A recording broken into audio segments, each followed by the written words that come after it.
En este segundo bloque de Medio de Noticias estamos recibiendo ya con muchísimo gusto al ministro de Educación y Cultura, José Carlos Maía. Un gusto, recibirlo esta mañana. ¿Cómo está?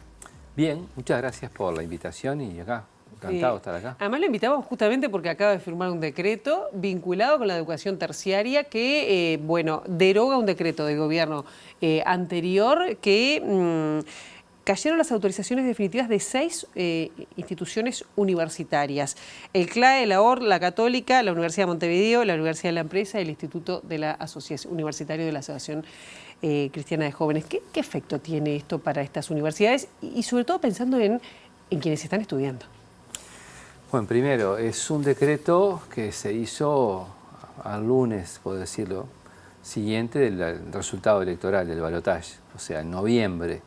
Segundo, no tuvo un proceso adecuado, desde nuestro punto de vista, de debate con los actores involucrados, ni públicos ni privados, ni ANEP, ni la Universidad de la República, que lo había recusado, ni los propios instituciones privadas.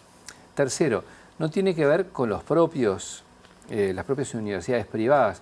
Ellas, digamos, son objeto de, pero no tienen que ver con ellos en el sentido académico. Acá lo que había que cambiar es algo que nosotros consideramos que es un error de procedimiento del Estado y que para el interés general no era el adecuado. Todo lo que se venía estudiando efectivamente en todas estas universidades privadas, que están hace 40 años en el Uruguay en algunos casos, como las públicas, se siguen trabajando como habitualmente. Es decir, en eso no hay ningún cambio. Esto, por el tiempo en que se hizo, fue a fines del gobierno pasado, no tuvo una efectiva aplicación en que vos tenés un estudiante que está, yo qué sé, en el primer año de tal carrera y vos cortás. No pasó eso. Ni los títulos dejan de ser reconocidos. Ni los títulos dejan de ser reconocidos. Es decir, eso no cambia. Desde nuestro punto de vista, y para nosotros es muy importante ordenar esto. Y para ordenarlo teníamos que derogar el decreto, después mantener, cosa que vamos a hacer, algunas cosas buenas que sí tenía, pero que se pueden solucionar desde acción directa del propio ministerio. Doy un ejemplo, la que está vinculada a la educación a distancia, por decirlo de alguna manera, en fin. Bueno, y hay algunas otras cosas más que las universidades tienen interés, bueno, se va a conversar con ellas y vamos a solucionarlos. Y después vamos a hacer un decreto nuevo, que ya estamos dando los primeros pasos, que involucren a los actores públicos y privados para tener un camino distinto de hacer. Esa es la síntesis y el porqué de hacer esta derogación. ¿Pero se va a llegar a lo mismo o qué cambios van a estar? Es un nuevo decreto. Bueno, vamos a primero dialogar con ellos, a buscar acuerdos, te reitero, públicos y privados, para tener un nuevo decreto. No adelanto contenidos, sí adelanto metodología. Es decir, de cómo avanzar. Acá me acuerdo que la Universidad de la República había dicho que no había sido tenido en cuenta para algunos de estos cambios. Ahora sí va a tener incidencia la Universidad de la República, por ejemplo. Claro, sí. Bueno, de hecho la Universidad de la República lo había recusado y había tenido algún ruido con ANEP también. Entonces, las propias universidades privadas no habían estado involucradas en términos que tenían que estar en la elaboración del propio proceso, en fin. Desde ese lugar yo creo que tenemos una oportunidad de generar un decreto distinto y es lo que vamos a hacer. Pero no se puede adelantar por dónde iría alguno de los cambios. Va a sostener alguna de las cosas que entendemos positivas que estaban en el decreto anterior, que no podés sacarla porque el decreto lo derogás o no lo derogás. Claro. Entonces, vamos a trabajar en alguna de esas áreas, como la que mencioné hace un ratito. La virtual, y después ¿qué otra de las cuestiones? Bueno, hay otras más, pero prefiero concentrarme en eso para no adelantar. Bien. En eso estamos. Bien, voy a pasar a otro tema que no es central, pero que generó mucho ruido respecto al cierre temporal al público de la biblioteca. ¿Usted fue consultado y hay un plan atrás o recién se va a empezar a elaborar un plan? Me parece muy bueno el tema. Yo traté de no salir inmediatamente, públicamente, de hablar de esto, pero entiendo oportuno hacerlo. Primero, creo que hubo mucha hipocresía en el debate sobre esto. Si hacemos una encuesta, así, en los que estamos acá en el estudio en este momento, capaz que quien entró como usuario a la Biblioteca Nacional por última vez, ha sido hace 30 años, capaz que 40 años, y habrá entrado esporádicamente. Eso es un dato de la realidad. Es decir, del 99% de las personas que hablaron y se empezaron a preocupar de la Biblioteca Nacional y su eventual cierre, no pisan hace 30 o 40 años la Biblioteca Nacional. Primer cosa. O sea, hay mucha hipocresía cuando se habló de eso.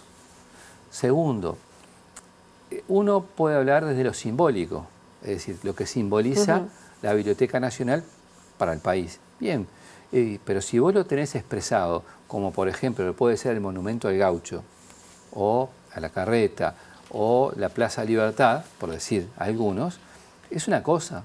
Pero la biblioteca es un símbolo, pero a su vez tiene que tener una usabilidad. Y en el mundo, y en el Uruguay también, pasa que el conocimiento fue por otros lugares. Las bibliotecas eran fundamentales cuando yo, por ejemplo, estudiaba en el IPA, Historia, y bueno, iba a la Biblioteca Nacional, me iba a la Biblioteca del IABA, a la del Palacio Legislativo, y es lo que encontraba. Pero ahora, el conocimiento está en otras partes. Claro. Va por todos lados. Pero, por ejemplo, hay quienes critican, incluso desde la izquierda, que fue hecha sin aviso, sin consulta con el sindicato. El sindicato dice, bueno, no nos dijeron eso, sin preparar a la opinión pública y de forma intempestiva. Bueno, a ver, yo entiendo que puede ser opinable, y ahí sí, dos cosas. Por ejemplo, el día que lo comunicaste. Bueno, sí, capaz que lo comunicabas otro día y generaba un efecto distinto, eso es medio contrafáctico. Capaz que la comunicación pudo tener algún nivel de precisión distinto, también. Pero la esencia de esto, la verdad de las cosas, es que la Biblioteca Nacional como institución viene decayendo hace ¿cuánto? ¿40 años? ¿Y hay plan? Hay plan, por supuesto que hay plan. Y voy a decir dos cosas. El plan lo vamos a expresar y las propuestas las vamos a expresar el próximo 18 de junio, cuando vayamos a la Comisión de Educación de la Cámara de Diputados, que fue quien nos convocó, y está muy bien que así suceda. Ahí vamos a informar de esto. Lo que sí digo es que, eso no quita cuál era la situación de la biblioteca. Podemos discutir el día que se comunicó, la forma en que se comunicó, cómo se comunicó y demás. Pero la situación en cuanto al estado edilicio, a la conservación de bienes culturales o educativos que tiene, o, por otro lado, todo lo que es la usabilidad. La pregunta es, ¿qué horario funciona la biblioteca? ¿Alguien lo sabe? De 9 a 4, digamos. Pongamos que un poquito menos. Es de 9 a 3. Si vos salís de acá, de ciudad, trabajando todo el día, ¿cuánto tiempo tenés para usar la biblioteca? ¿Cuántos funcionarios tenía disponible para atención al público? Bien. Hay una cantidad de cosas que hacen a eso. Entonces, yo, por supuesto, respaldo expresamente a sus dos directoras, dos mujeres jóvenes, que tomaron esta decisión conversando con nosotros. Pero realmente me parece que cuando pasen los días, bueno, vamos a sincerarnos todos como sociedad. A mí me llamaron, yo qué sé, de Rivera por la Biblioteca Nacional, de Flores. Y no es que la gente que quedó... Bien. Perdón, y quiero agregarte una cosa más. El 95% de las funciones que venía haciendo la Biblioteca Nacional se siguen haciendo hasta hoy. ¿Quiénes van? Investigadores. Investigadores, nacionales y extranjeros. ¿Quiénes utilizan también editoriales, imprentas, Consejo de Derecho de Autor? Todos ellos van. Entonces, si el 95% de las funciones se completa y entran a la biblioteca por día en 1,5 millones de personas que viven acá en Montevideo, y si agregamos los que vivimos en Canelones o en San José, tenemos mucha más gente. Entran 15 o 20 personas por día. ¿No tendremos que interpelarnos sobre el futuro, el proyecto y lo que deberíamos hacer pensando una biblioteca del siglo XXI?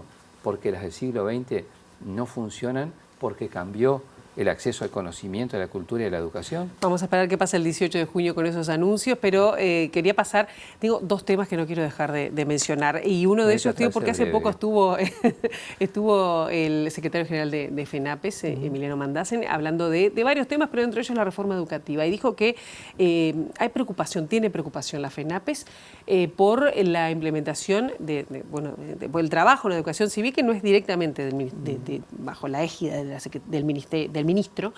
Le dijo que tiene preocupación por si la decisión es edulcorar la transformación educativa, mejorar alguna cosita o desmontarla, cuando el programa del Frente Amplio se mostraba antagónico a la transformación educativa. ¿Cuál va a ser la postura?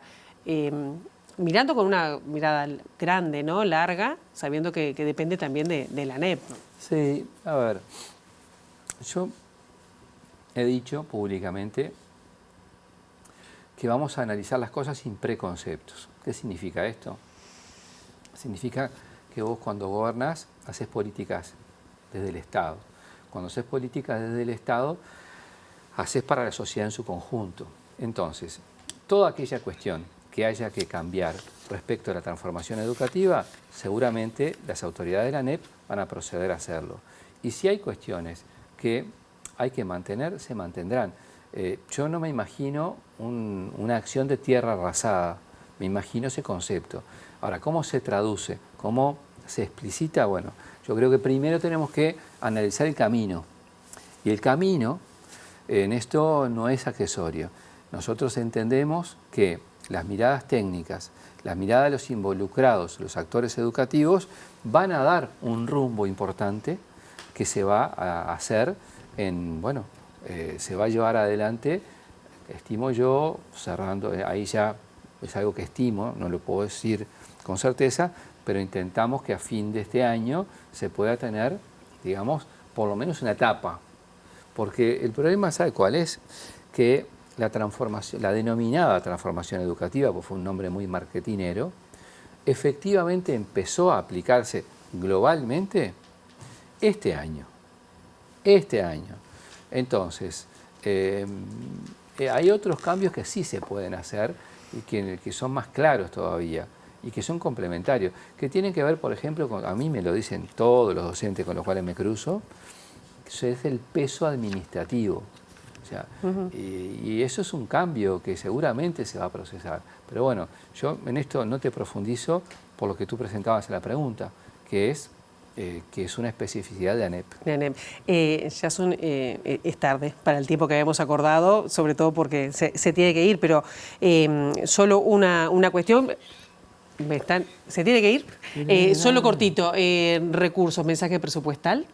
¿Está contemplado un incremento de cuánto en este mensaje que está en el Parlamento para la educación? Es que no está, va a estar. Ahora lo que tenemos es una rendición de cuentas, que ahí diremos cómo están las cosas, y pronto en cada área. Estamos apuntando a llegar lo más cerca que se pueda del objetivo.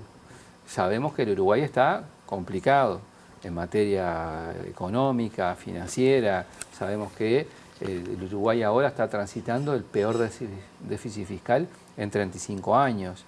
Así lo dijo el ministro de Economía. Entonces, tenemos que apostar a que esto sea un objetivo posible, pero transitando siempre la verdad de las cosas y los fundamentos de por qué tomas las decisiones.